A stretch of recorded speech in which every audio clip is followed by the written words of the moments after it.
जिस कार्य योजना के साथ देश के संविधान का निर्माण किया गया था और संविधान के प्रति सर्वोच्च सम्मान व्यक्त करते हुए एक भारत श्रेष्ठ भारत के निर्माण के इस कार्यक्रम के साथ जुड़ने का सौभाग्य हम सबको प्राप्त हो रहा है।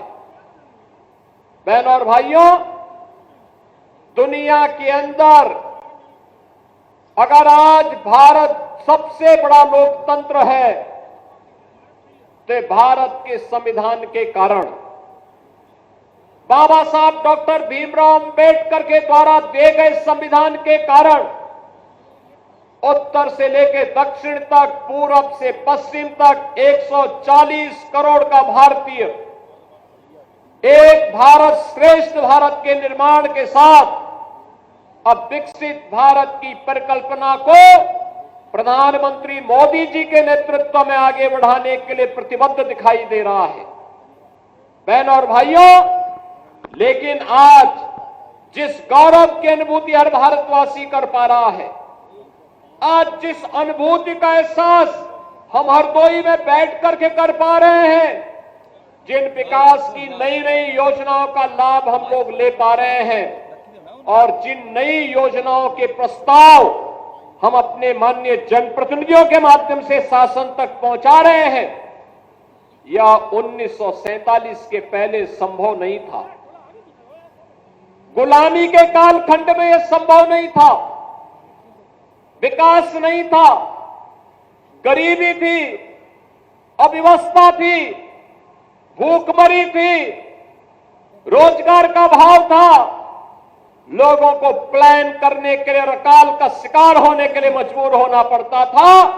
और अगर कहीं पर किसी ने आजादी की बात कर ली तो उस पर अत्याचार की प्रकाष्ठा के साथ निर्मम अत्याचार किए जाते थे और लगभग सैकड़ों वर्षों तक विदेशी आक्रांताओं के द्वारा अपमानित होने, लगातार अलग अलग स्थानों पर उनके खिलाफ प्रतिकार होते थे, लेकिन सामूहिक रूप से यह लड़ाई पूरा भारत एकजुट होकर के लड़े, यह दृश्य कम देखने को मिलता था।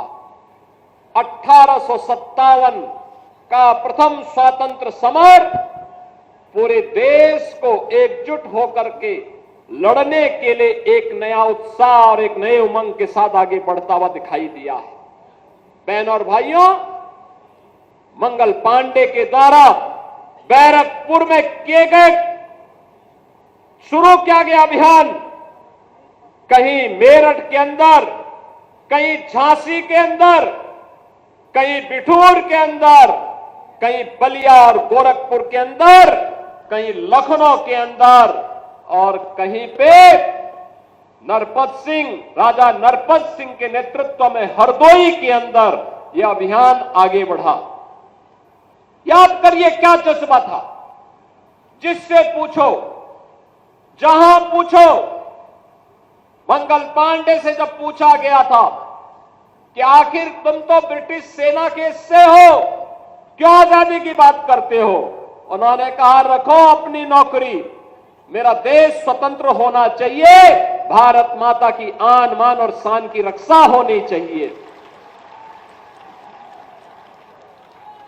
रानी लक्ष्मीबाई से पूछा गया, रानी लक्ष्मीबाई से कहा गया कि केवल एक बार कह लो ना कि हम तो विदेशी हुकूमत के साथ मिलकर के काम करने को तैयार हैं, उनकी झांसी सुरक्षित रह जाएगी।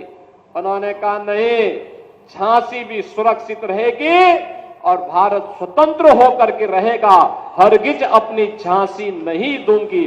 और इसीलिए तो हर भारतीय के मुंह से निकल पड़ा, खूब लड़ी मर्दानी वो तो झांसी वाली रानी थी। बिठूर में नाना राव पेशवा के नेतृत्व में 1857 के प्रथम स्वातंत्र समर की जो रणनीति बनी थी, उस रणनीति का बिगुल फूंकने के लिए हरदोई के अंदर राजा नरपत सिंह उस लड़ाई को लेकर के यहां कार्य कर रहे थे। और आज हम जिस स्थान पर हैं, ये उनका दुर्ग कहलाता था, ये उनका किला था। स्वाभाविक रूप से जब आजादी की जज्बे को देख करके जो लोग भाग रहे थे, उनको कैसे अच्छा लगता, कैसे अच्छा लगता। 1857 में झांसी ब्रिटिश हुकूमत नहीं जीत पाई थी, विजय महारानी लक्ष्मीबाई की हुई थी। हरदोई में, इस क्षेत्र में ये विजय राजा नरपत सिंह की हुई थी। वहां पर अंग्रेज विजय नहीं हो पाए थे। ऐसे ही गोरखपुर में बंधु सिंह को वे परास्त नहीं कर पाए थे।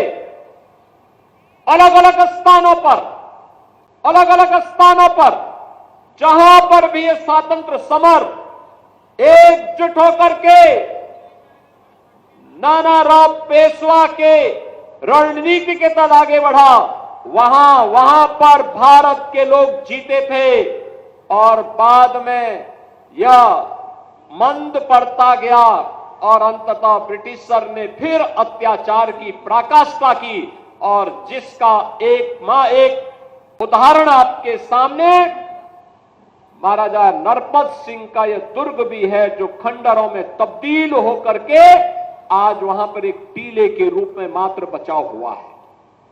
मैं धन्यवाद दूंगा और आभारी हूं केंद्रीय मंत्री और उस समय के उत्तर प्रदेश के निवर्तमान मुख्यमंत्री के रूप में माननीय राजनाथ सिंह जी को, उस समय के सांसद श्री जयप्रकाश रावत जी को, जिन्होंने महाराजा नरपत सिंह रेकवार का यह भव्य स्मारक यहां पर खड़ा किया। और आज ये स्मारक हम सबको एक नई प्रेरणा दे रहा है। और मैं धन्यवाद दूंगा यहां के लोकप्रिय विधायक सियासी सिंह आंसू को, जिन्होंने भारत माता के से महान सपूत के स्मारक का दर्शन करने के लिए आज मुझे यहां पर आने का अवसर प्रदान किया है। मैं आभारी हूं, धन्यवाद देता हूं इन सभी माननीय जनप्रतिनिधियों का, जिनके कारण आज मुझे आने का अवसर प्राप्त हो पाया है। बहनों और भाइयों, आधुनिक भारत के तीर्थ है ये स्मारक, आधुनिक भारत के तीर्थ है। और तीर्थ के रूप में हमें वर्तमान पीढ़ी को बताना भी चाहिए कि इन्हीं के शौर्य से, इन्हीं के पराक्रम से, इन्हीं के बलिदान से आज हम आजादी का एहसास कर पा रहे हैं। आजादी का एहसास इस रूप में अपने अनुरूप विकास की योजनाएं बना पा रहे हैं। समाज के हर एक तबके के लिए नई नई योजनाएं बन पा रही है। कोई सोचता था आज से 10 साल पहले कि हरदोई में भी हरदोई का मेडिकल कॉलेज होगा, लेकिन आज हरदोई में मेडिकल कॉलेज बन करके चालू हो गया है। अब नर्सिंग कॉलेज भी वहां बनने जा रहा है।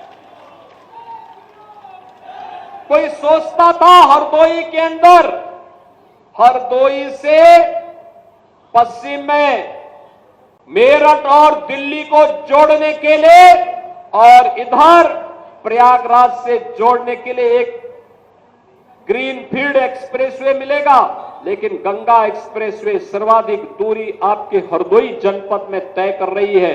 99 किलोमीटर की दूरी।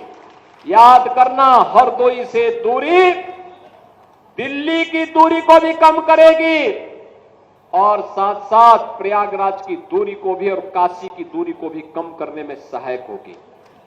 विकास के नए नए कार्यक्रम आगे बढ़ेंगे, नए निवेश आएंगे।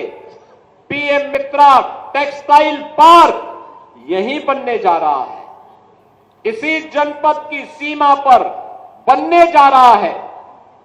पीएम मित्रा टेक्सटाइल पार्क का मतलब लाखों नौजवानों के लिए नौकरी और रोजगार की सुविधा आप ही के जनपद में प्राप्त होगी। वैसे भी मैं मलावा का टेक्सटाइल देख रहा था, कितना शानदार यहां की कारीगरी है, कितना शानदार तरीके से यहां की बुनकरी है और कितना अच्छा कपड़ा का कार्य यहां पे होता है।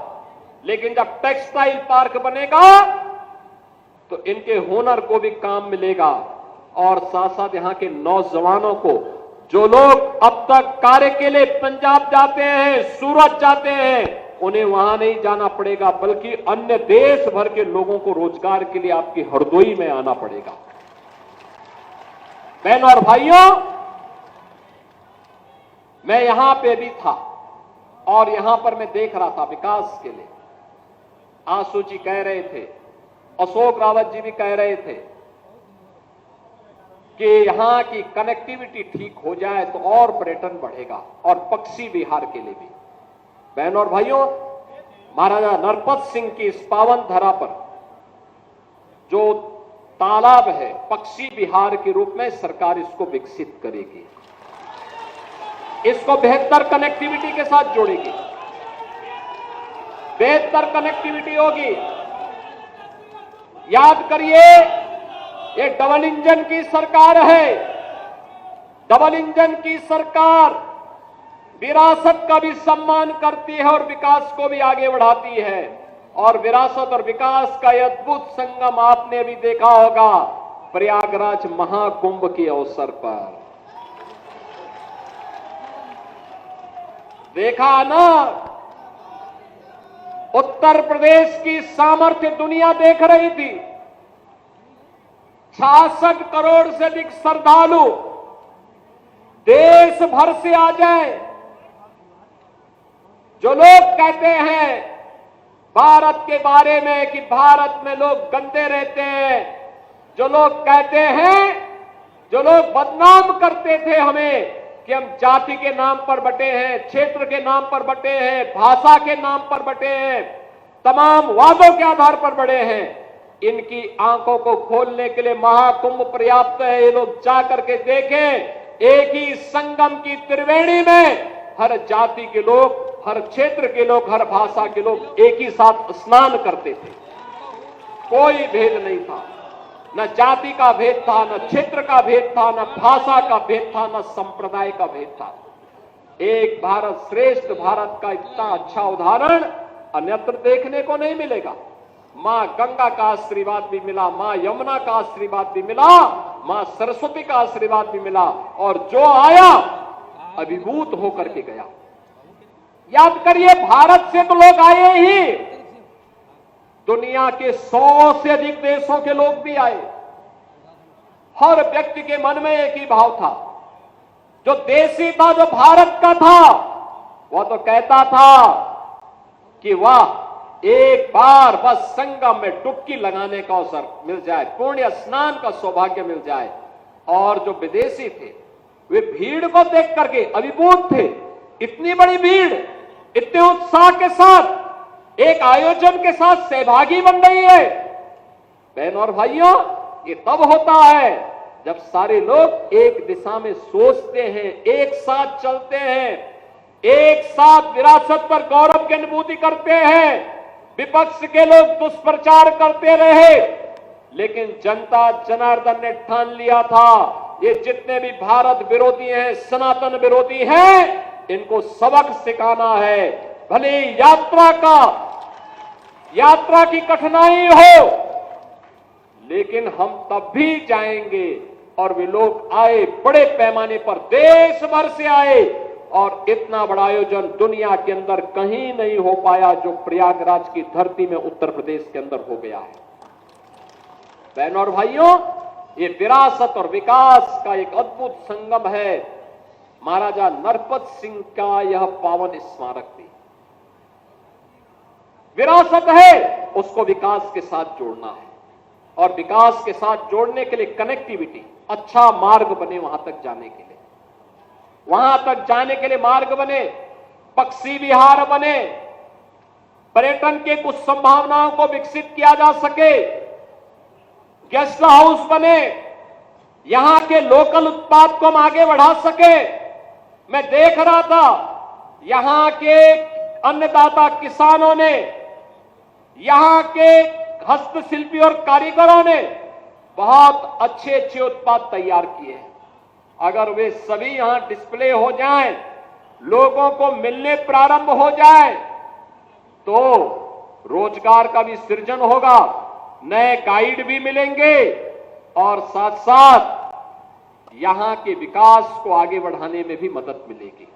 और बहनों और भाइयों, उसी विकास की कड़ी को विरासत के साथ जोड़ने के लिए आज हम सब यहां पर आए हैं, इस क्षेत्र में आए हैं, यहां के विकास के साथ जोड़ने के लिए आए हैं और स्वाभाविक रूप से विरासत के साथ जुड़ने आए हैं।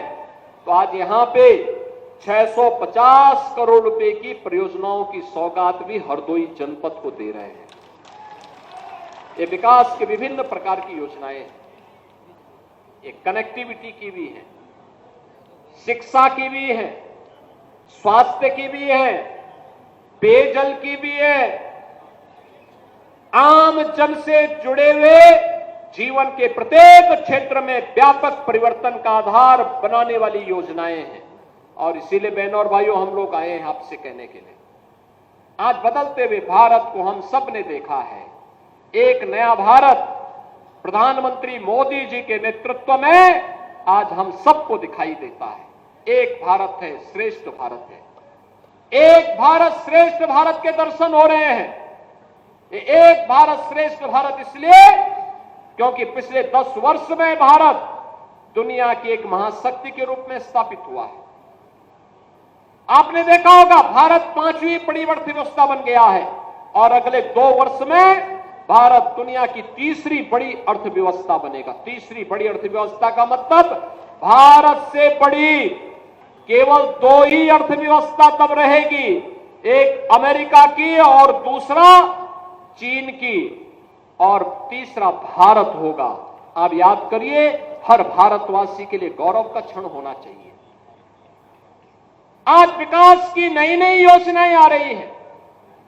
देश के अंदर आधुनिक इंफ्रास्ट्रक्चर, हाईवे बन रहे हैं, रेलवे का संचार बिछ रहा है, रैपिड रेल चल रही है, पोर्ट बन रहे हैं, एयरपोर्ट बन रहे हैं, मेट्रो का संचालन हो रहा है, विकास के बड़े बड़े कार्य, एक्सप्रेस हाईवे भी बन रहे हैं।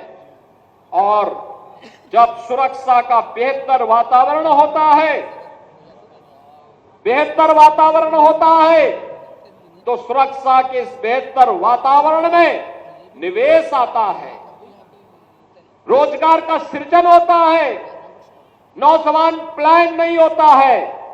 सुरक्षा के इस बेहतर वातावरण के साथ जुड़ करके आज हम सब लोग आगे बढ़ रहे हैं।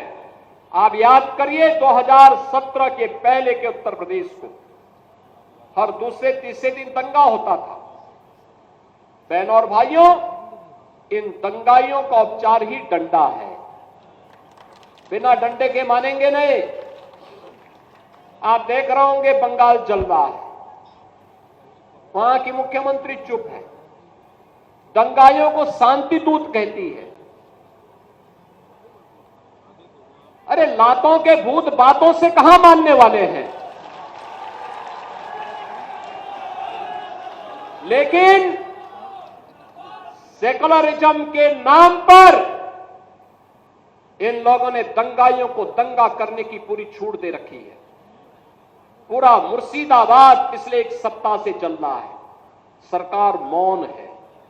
बहनों और भाइयों, इस प्रकार की अराजकता पे लगाम लगनी चाहिए और मैं धन्यवाद दूंगा इस बात के लिए वहां की माननीय न्यायालय को, जिन्होंने वहां पर केंद्रीय बलों की तैनाती करके वहां के अल्पसंख्यक हिंदुओं की सुरक्षा की व्यवस्था करने के लिए कदम उठाया है और आज केंद्रीय बल वहां पर तैनात है। आपने वहां की पीड़ा सुनी होगी। सब लोग मौन है, कांग्रेस मौन है मुर्शिदाबाद के दंगों पर, कांग्रेस मौन है, समाजवादी पार्टी मौन है, टीएमसी मौन है। वे धमकी पे धमकी दिए जा रहे हैं, समर्थन कर रहे हैं। बांग्लादेश के अंदर जो हुआ था उसका समर्थन कर रहे हैं बड़ी बेशर्मी के साथ। अगर उन्हें बांग्लादेश अच्छा लगता है तो उनको बांग्लादेश ही जाना चाहिए। क्यों भारत की धरती पर बोझा बने हुए हो? क्यों भारत की धरती पे बोझा बने हुए हो? हम आभारी हैं प्रधानमंत्री मोदी जी के और गृह मंत्री अमित शाह जी के, जिन्होंने वक्फ संशोधन अधिनियम को पारित करके गरीबों की जमीनों पर, सार्वजनिक जमीनों पर पड़ने वाली डकैती पर लगाम लगाने का काम इस अधिनियम, संशोधन अधिनियम के माध्यम से पारित किया है। अब ये जमीन जो वापस आएगी, बहनों और भाइयों, इसमें हॉस्पिटल बनेंगे, इनमें गरीबों के लिए मकान बनेंगे, हाई राइज बिल्डिंग बनेगी, यहां पर स्कूल बनेंगे, विश्वविद्यालय बनेंगे, निवेश के लिए लैंड बैंक बनेगा। लेकिन किसी को जमीन पर कब्जा करके गुंडागिर्दी करने की छूट अब नहीं मिलेगी। इसलिए लोग परेशान हैं, क्योंकि जमीन के नाम पर जो लूट थी वह रुकने वाली है और उसलिए इन लोगों को परेशानी है। परेशानी इस बात को लेकर के कि अब गुर्गे खाली हो जाएंगे, तो पहले जो जनता को लूटते थे, इनको अब भय है कि इनके द्वारा पाले गए गुर्गे कहीं भस्मासुर हुए तो कहीं अब इन्हीं को न लूटने लग जाएं। इनके द्वारा अकूत संपत्ति जो अर्जित की गई है उसी पर डकैती न डालने लग जाए। इसलिए उस भय के कारण ये वक्फ के नाम पर जनता को बेवकूफ बनाने का काम कर रहे हैं, जनता की आंखों में धूल झोंकने का काम कर रहे हैं, गुमराह करने का काम कर रहे हैं। लेकिन गुमराह होने की आवश्यकता नहीं। हमें देश के संविधान पर, बाबा साहब भीमराव अंबेडकर के द्वारा बनाए गए संविधान पर विश्वास करना है, विकास की प्रक्रिया के साथ जुड़ना है और विकास की प्रक्रिया का ही परिणाम है। मैं देख रहा था हरदोई के अंदर, हरदोई जनपद में प्रधानमंत्री आवास योजना और मुख्यमंत्री आवास योजना में 1,15,000 परिवारों को एक एक आवास प्राप्त हुआ है।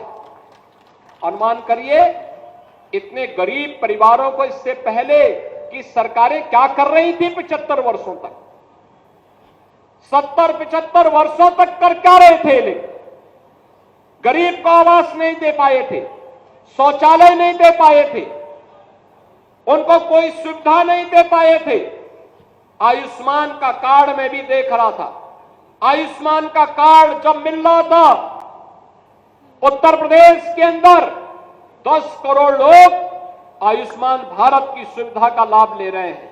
और मैं भी देख रहा था एक बहन जी को जब उन्हें आयुष्मान का कार्ड मिला, उनके चेहरे पर एक नई चमक थी कि अगर कभी दुर्भाग्य से कोई बीमार हुआ परिवार में, ये कार्ड उसमें उनका संबल बनेगा।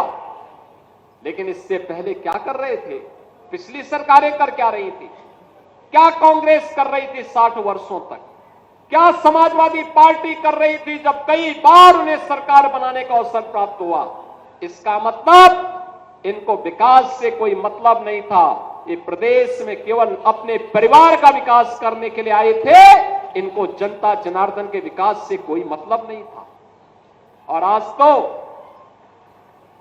तो विकास भी है और विरासत भी है। गरीब को राशन मिल रहा है, नौजवान को नौकरी और रोजगार मिल रहा है, अन्नदाता किसान को किसान सम्मान निधि का लाभ मिल रहा है, महिलाओं को लखपति दीदी की जैसी योजनाओं के साथ जोड़ने का काम किया जा रहा है। आत्मनिर्भर भारत के लिए प्रधानमंत्री जी ने कुछ बातें कही हैं। विकसित भारत की परिकल्पना को साकार करने के लिए आत्मनिर्भर बनना पड़ेगा, महिलाओं को विकास के साथ अधिक से अधिक भागीदार बनाना पड़ेगा, नौजवानों को उनके स्केल को स्पीड और स्किल के साथ जोड़ने की कार्रवाई के साथ आगे बढ़ना पड़ेगा। और अगर हम कर पाएंगे तो 2047 में भारत को दुनिया की सबसे बड़ी ताकत बनने से कोई रोक नहीं सकता है। और यही तो सपना था देश की आजादी के इन अमर सेनानियों का, यही सपना था। यही तो पंडित राम प्रसाद बिस्मिल कहते थे, यही तो कहते थे कि तेरा वैभव अमर रहे मां, हम दिन चार रहे न रहे। यही तो चंद्रशेखर आजाद कहते थे, यही तो ठाकुर रोशन सिंह कहते थे और यही अस्फाउल्लाह खां कहते थे। बहनों और भाइयों, अमर सेनानियों का यही गान था, भारत माता के वैभव को चरम तक पहुंचाने के लिए, भारत माता के विकास को ध्यान में रख करके जो रोड मैप आज प्रधानमंत्री मोदी जी के नेतृत्व में बना है, इसे अंतिम पायदान पर बैठे हुए व्यक्ति तक पहुंचा करके एक विकसित भारत की परिकल्पना को साकार करना है। और इसलिए आवास भी है, शौचालय भी है, दवा के लिए आयुष्मान का कार्ड है, कमाई के लिए रोजगार की व्यवस्था भी है, और अभी सरकार ये व्यवस्था करने जा रही है कि गरीबी रेखा के नीचे जीवन यापन करने वाले प्रत्येक परिवार को हम लोग सभी सुविधाओं से आच्छादित करने का कार्य भी करेंगे और परिवार के एक सदस्य को नौकरी और रोजगार के साथ जोड़ने का काम भी करेंगे। हरदोई वासियों ने आज विकास की प्रक्रिया के साथ भारतीय जनता पार्टी से जुड़े हुए हमारे सभी सहयोगी साथियों के साथ, माननीय सांसद, माननीय विधायक, पंचायतों से, नगर निकायों से जुड़े हुए जनप्रतिनिधियों के साथ मिलकर के विकास की जिस प्रक्रिया के साथ आगे बढ़ रहे हैं, आने वाले समय में विकास का लाभ समाज के प्रत्येक तबके को आगे बढ़ाने में सहायक होगा। एक बार फिर से मैं आज के इस अवसर पर राजा नरपत सिंह की स्मृतियों को नमन करते हुए भारत माता के उन सभी अमर सपूतों को जिन्होंने देश की आजादी के लिए अपना बलिदान दिया था, उनकी स्मृतियों को नमन करता हूं। माननीय विधायक जी को, माननीय सांसद जी को हृदय से धन्यवाद देते हुए आप सभी को इन योजनाओं के प्रति अपनी शुभकामनाएं देते हुए वाणी को विराम देता हूं। धन्यवाद। जय हिंद, जय जय श्री राम।